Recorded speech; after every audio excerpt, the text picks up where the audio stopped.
Est-ce qu'il est trop tard pour commencer un bullet journal? Nous sommes au tout début de janvier 2024 quand cette vidéo est publiée. Et tu te dis peut-être que, comme tout le monde a l'air d'avoir fini son bullet journal 2024 depuis le mois de novembre 2023, le moment est passé et qu'il est trop tard pour s'y mettre. Dans cette vidéo, je viens te montrer qu'il n'est jamais trop tard pour poser sa vie et son cerveau dans un carnet. Un bullet journal, c'est avant tout un journal de listes et de notes, un outil qui a pour fonction de t'aider à t'organiser et à réfléchir sur ta vie. L'année commence et je te la souhaite douce et heureuse. Pour t'aider à la créer à ton image et à aller au bout de tes projets importants, je te partage comment je crée mon bullet journal pour commencer l'année. On va faire simple et efficace. Tu as besoin d'un carnet, de 1 ou 2 stylos, un surligneur, du correcteur pour les boulettes et de ton agenda et de ton calendrier numérique si tu en as un. Nous baignons encore dans les bonnes résolutions et la motivation des nouveaux départs. On croit que cette énergie renouvelée durera toujours et on fait des plans sur la comète.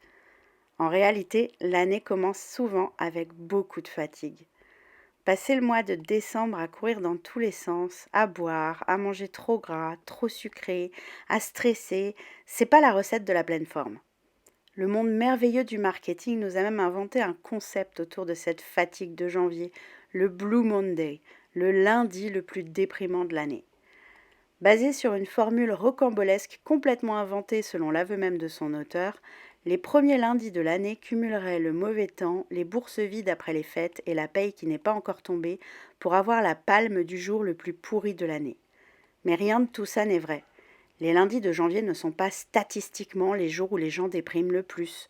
Si tu as tendance à déprimer en hiver, c'est sans doute dû à une tendance à la dépression saisonnière causée par le manque de lumière plus que par le Blue Monday. Je suis sensible à la lumière et c'est une des raisons pour lesquelles j'ai déménagé dans le sud de la France, où les hivers sont plus ensoleillés que dans la région où je me trouvais auparavant. Depuis, les hivers sont plus faciles à traverser. Cette année, j'ai pris grand soin de mon énergie à la fin de l'année. Je ne bois pas, j'ai rien mangé d'extravagant, même si j'ai quand même profité des chocolats. Ça ne m'a pas empêché de commencer janvier sur les rotules. Ce qui me fait du bien quand je suis fatiguée, c'est de simplifier les choses au maximum pour avoir plus de temps, me reposer et récupérer. Mon bullet journal ne fait pas exception. Nous sommes samedi 6 janvier au moment où je tourne cette vidéo et c'est le moment pour moi de poser mon année 2024 dans un nouveau bullet journal.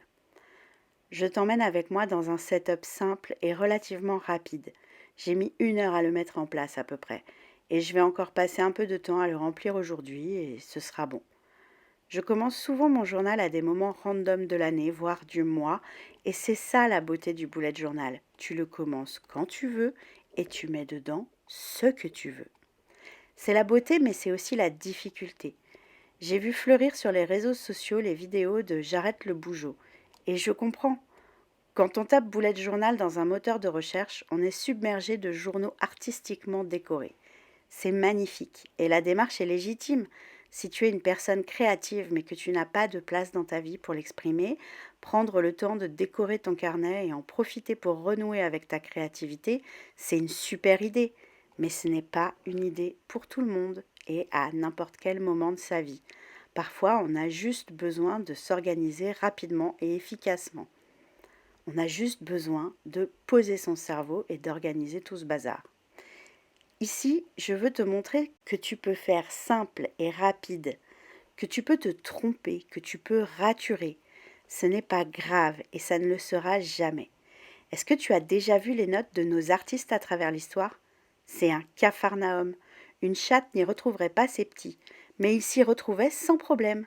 Et ils ont créé des dingueries sur la base de ces petits carnets pleins de ratures et de notes ajoutées. Pour mon bullet journal, j'ai choisi à nouveau un Leuchtturm 1917, couleur sauge, je crois, cette fois.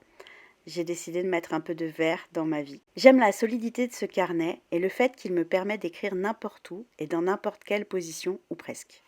Le papier est un peu fin, mais en réalité, c'est une bonne chose pour moi parce que je suis une meuf très tendue et quand j'attrape mon carnet, en général, les premières lignes, c'est un miracle si j'ai pas gravé les mots dans la couverture. J'appuie trop, je serre le stylo comme si je voulais l'étrangler, et comme le papier est fin, je réalise plus vite que j'ai besoin de respirer un bon coup, de détendre mes doigts si je veux y arriver sans déchirer le papier. Ça m'aide à réaliser que je suis tendue et à faire un effort conscient pour relâcher. C'est une des raisons qui font de ma pratique du bullet journal une de mes pratiques préférées depuis toutes ces années d'exploration et de tests d'outils techniques et d'organisation, de changement de comportement, de construction d'habitudes. C'est un moment de détente, de relâchement des tensions et du stress à différents niveaux. Physique donc, puisque je m'applique à détendre mes doigts, à écrire de manière lisible, à trouver la bonne pression sur le papier. L'exercice de noter des dates sur une page avec son côté répétitif me met dans un état de profonde relaxation. Et la clarté que m'apporte ce que je dépose dans mon journal m'apporte un sentiment de profonde sécurité. Je me sens au clair avec moi-même et avec ce que je me demande. Je sais où je vais et je sais ce que j'ai à faire pour y arriver. Je me sens en plus grand contrôle de ma vie, en meilleur équilibre et je m'enlève la difficulté d'avoir à choisir au quotidien et la fatigue décisionnelle. J'ai déjà un plan et j'ai juste à le suivre. Sur ma page de garde, je note le mot que j'ai choisi pour l'année. C'est le fil directeur de mon année, ce vers quoi je tends. L'année dernière, j'avais choisi le mot santé. J'avais besoin de mettre le soin que j'apporte à ma santé en priorité absolue.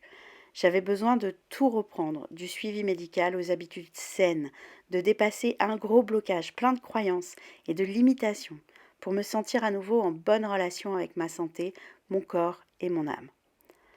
En 2024, je veux capitaliser sur ce que j'ai construit en 2023 et j'ai choisi le mot d'une énergie, l'expansion. Continuer sur les bases de ce que j'ai construit et développer cette énergie dans tous les aspects de ma vie. J'ai trouvé ce qui me va dans cette saison de ma vie et je continue sur cette voie en élargissant l'horizon.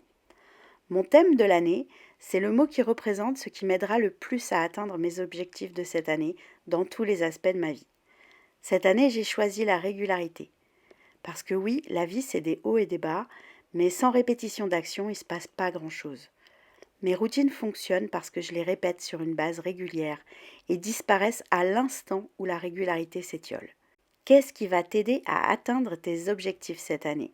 Choisis un mot qui représente cette action. Ensuite, je pose mon intention en me demandant pourquoi je commence ce carnet.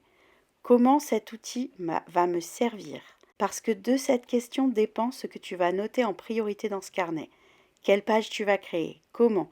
Et surtout, pourquoi faire? Dans quel but? Ce dont j'ai besoin en commençant mon Bougeot de 2024, c'est principalement de poser et de suivre mes objectifs, de traquer mes routines, mon humeur, de vider mon cerveau, de faire mes pages du matin et de prendre mes notes manuscrites et noter mes souvenirs. J'ai besoin d'un endroit physique où poser ma vie et mon cerveau sur du papier pour démêler ce que je vais utiliser dans mes outils numériques, pour définir chaque projet, suivre son avancement et aller jusqu'au bout. J'ai besoin de faire des listes, de garder des objectifs, des limites en tête et les réécrire souvent. Écrire porte un pouvoir discret et insoupçonné mais bien réel. On ancre mieux nos apprentissages, nos souvenirs et nos objectifs en les écrivant avec de l'encre, à la main, sur du papier, sans autre distraction que ta page et ton stylo. J'ai besoin d'un endroit où poser mon mois, ma semaine, mes rêves, mes envies, mes idées, d'un endroit qui sera encore là dans 5 ans, quand je me demanderai ce qui a bien pu se passer le 7 janvier 2024. Je résume mon intention de l'année en une phrase. L'exercice apporte à la fois plus de clarté sur ton intention en écrivant ce que tu souhaites pour toi-même et tu l'ancres en priorité sous ton crâne. Ce que ton cerveau classe prioritaire, il le filtre et il le voit partout, te permettant de voir des solutions et des opportunités qui t'étaient invisibles auparavant. C'est le genre de magie que pratique notre incroyable machine à vivre, notre corps, notre cerveau. La page suivante est consacrée à mes règles de vie pour cette année.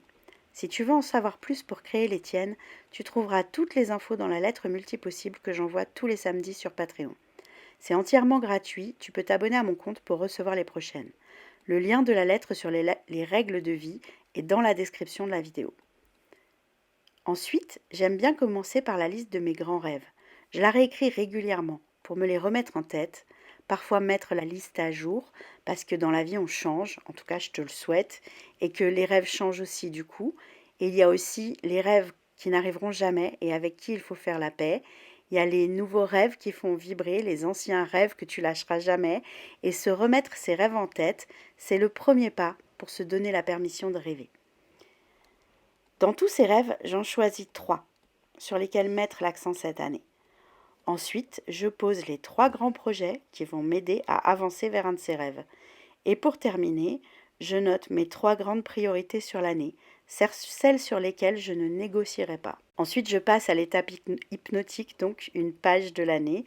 C'est le moment où je vais forcément me planter sur les numéros de la semaine, la date, peu importe. On efface, on recommence. Ça n'a pas besoin d'être joli, ça a besoin d'être pratique. Si tu veux t'éviter cette étape, tu peux choisir un design de calendrier qui te plaît, l'imprimer et simplement le coller sur ta page. Dis-moi en commentaire si tu veux voir un modèle dans une prochaine vidéo. Il existe également des tas de stickers et de tampons qui te permettront de créer ta page beaucoup plus rapidement que ce que je fais ici. Fais-le moi savoir si ça t'intéresse. En tournant la vidéo, j'ai laissé la page d'à côté blanche. Mais au final, je l'ai remplie avec des dates de vacances scolaires de l'année et celles des jours fériés. Comme ça, au début de mon carnet, j'ai un genre de centre de contrôle de ce qui se passe dans l'année d'un coup d'œil. En remplissant mon carnet, j'ai aussi commencé à marquer les lunaisons, les vacances et les jours fériés avec un surligneur directement sur la page. Je te montrerai sur les réseaux sociaux quand j'aurai terminé. Viens t'abonner si tu veux voir l'évolution. Sur Instagram, c'est @carolamelin et sur TikTok, c'est @carolamelin.coach. La page suivante pose mon année d'un coup d'œil. Je vais noter ici les événements importants, les anniversaires, ce genre de choses. Je m'y réfère au moment où je crée ma page du mois. J'ai les bases de ce qui arrive sur ce moment sur le mois à cet endroit-là et je note les choses au fur et à mesure que j'y pense ou qu'elles se présentent. Ensuite, je pose une double page pour une master to-do list. Quelle que soit la tâche à laquelle je pense quand je suis en train de bougeoter, je la pose d'abord ici avant de l'intégrer dans mon système. Quand je suis dans mon journal, j'ai besoin de ne pas en sortir si je pense à un truc. Donc, je m'ouvre ici un espace pour noter. Sur la page d'en face, je fais mon vide-cerveau et c'est là que je vais noter les idées de la même manière que les tâches qui vont rejoindre ensuite un système. J'ai terminé ce que je veux avoir au début de mon journal et maintenant je pose le premier mois de l'année. Je suis revenue à la ligne de date pour le mois. C'est ce qui me convient le mieux, je crois, pour limiter ce que je note sur cette page. J'ai simplifié par rapport à ce que je faisais à la fin de mon journal de 2023, que tu peux retrouver dans la playlist des vidéos planifiées avec moi, si tu veux voir à quoi ça ressemble. Ce sont celles de novembre et de décembre, je crois. Je vais noter rapidement sur cette page les grandes lignes du mois et les événements remarquables. Je note quand même la première semaine de janvier, même si quand j'ai commencé le journal on était le 6 et qu'aujourd'hui on est le 7, parce que je vais y noter ce qui s'est passé tout simplement pour en avoir un souvenir ancré quelque part, un endroit où revenir en fin d'année quand je ferai mon bilan pour me souvenir d'où j'étais en janvier 2024. La deuxième page de mon mois de janvier sera consacrée à ma routine de janvier. Je t'en parle dans la lettre de cette semaine que tu trouveras également dans la collection Lettres multipossibles sur Patreon et dans le lien en description si tu veux toi aussi créer ta routine de janvier et te faciliter la vie le reste de l'année. Sur la page d'en face, je crée mon Admin Life List dont je te détaille également le fonctionnement dans la lettre. La double page suivante est consacrée à mon bilan du mois dernier et mes objectifs pour le mois qui vient. Je me laisse la place de poser ça tranquillement d'ici la fin du week-end. Maintenant, je pose mes trackers du mois, l'humeur, mes routines bien-être. Je teste une nouvelle façon de poser mes trackers. Au début, je faisais un petit tracker par routine et c'était trop long à préparer. Je teste celui-là et on verra à l'usage, mais pour l'instant, c'est beaucoup plus rapide à créer, donc pour moi, c'est déjà un gros point positif. Ma routine bien-être, c'est un menu dans lequel je choisis. J'essaye d'en faire au moins une par jour. Et si tu veux en savoir plus, je l'explique en détail et je te montre le tracker que j'avais créé à ce moment-là, qui est très bien aussi et que j'ai adoré utiliser. Le lien de la vidéo se trouve également en description dans la liste liens mentionnés dans la vidéo. Toujours dans le cadre de ma routine bien-être, j'ouvre un espace pour noter mes gratitudes et ce que j'ai savouré ce mois-ci. J'ai besoin d'une double page pour commencer à poser mes semaines de janvier car je veux tester une nouvelle disposition. Une vue sur 15 jours sur une page et la page d'en face pour les réflexions. J'aimais bien avoir mon mois entier sur une double page pour noter mes tâches, mais devoir créer un panneau par domaine, c'était pas tenable pour moi, ni dans l'étape de la création, ni dans l'étape de l'utilisation. Comme avec ma disposition à la semaine, j'ai fini avec un truc surchargé et illisible de toute façon. Cette fois, je teste la disposition sur 15 jours. On verra si ça me convient mieux en ce moment. Je limite toujours volontairement la place disponible pour me faciliter la priorisation. S'il n'y a pas de place dans mon boulette, il n'y aura sûrement pas de place dans ma journée. Quand j'ai besoin de détailler plus ma journée, je vais simplement aller créer une page pour la journée et voilà. À la suite de ces pages, je vais ensuite faire mes pages du matin, mes listes, mes notes, mes éventuelles pages à la journée si j'en ai besoin donc. Préparer ce carnet m'a pris environ 1 heure et je pense que j'aurai encore besoin d'une petite heure pour finir de le remplir, mais je fais ça un quart d'heure par-ci par-là dans le reste du week-end et mon outil de pilotage de cerveau est prêt à passer à l'action et du coup, moi aussi.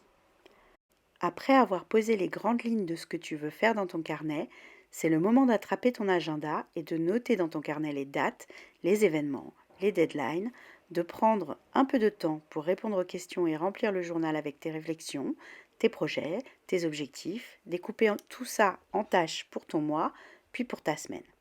Le bougeot, c'est comme un entonnoir qui t'aide à te concentrer sur ce qui est vraiment important pour toi. Mon bullet journal me permet de poser mes idées et mes projets, de structurer tout ça en créant des objectifs et de suivre leur avancée tout au long de l'année.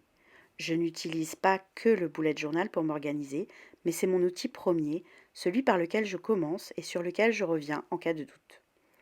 Un bullet journal, ça se commence à n'importe quel moment et tu ne perds rien à essayer, mais tu as tout à gagner. Dis-moi ce que tu en penses en commentaire et si cette vidéo t'a plu, n'oublie pas de t'abonner, d'activer la cloche pour être averti des prochaines vidéos et de liker et partager avec quelqu'un que cette vidéo peut aider. Ça m'aide beaucoup. À la prochaine!